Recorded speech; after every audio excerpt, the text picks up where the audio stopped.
ఎక్కువసేపు నుంచుంటున్నా కానీ, ఎక్కువసేపు ఒకే చోట కూర్చుంటున్నా కానీ, లేకపోతే ఫ్యామిలీ హిస్టరీ అంటే వాళ్ళ ఇంట్లో వాళ్ళ మదర్కి గానో, లేకపోతే ఫాదర్కి గానో, లేకపోతే బ్రదర్స్కి ఎవరికైనా ఈ వారికోస్ వెయిన్స్ ప్రాబ్లం ఉన్నట్టయితే ఫ్యామిలీ హిస్టరీ కూడా మనకి ఇంపార్టెంట్ ఉంటుంది. దీంతో పాటు ఆల్రెడీ ఇంతకుముందు రక్తం గడ్డకట్టిన సమస్య డీవీటీ అంటాం అనమాట. ఆ డీవీటీ సమస్య కూడా వాళ్ళకి ఎక్కువ ఉన్నట్టయితే వీళ్ళకి సెకండరీ వారికోస్ వెయిన్స్ కూడా డెవలప్ అవుతాయి. సో ఇలాంటి వీళ్ళ హై రిస్క్ ప్రాబ్లమ్స్ ఉన్న వాళ్ళందరూ కూడా వారికోస్ వెయిన్స్ యొక్క సస్పిషన్ కలిగి ఉండాలి.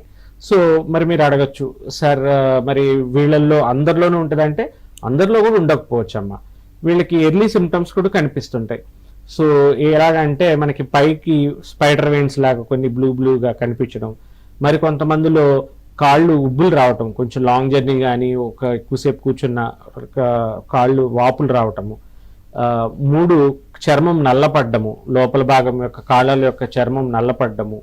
సో ఇంకొంతమందిలో దురదలతోనూ నొప్పులు, పిక్కల్లో నొప్పులు, సాయంత్రం కానీ మధ్యాహ్నం నుంచి కానీ కాళ్ళు బరువెక్కినట్టు ఉండడము, వీళ్ళల్లో కొంచెం సేపు ఏదైనా పని చేసినా కూడా కాళ్ళు సహకరించకపోవటం, ఇవన్నీ కూడా ఈ వారికోస్ యొక్క లక్షణాలు ఇనిషియల్ స్టేజెస్లో.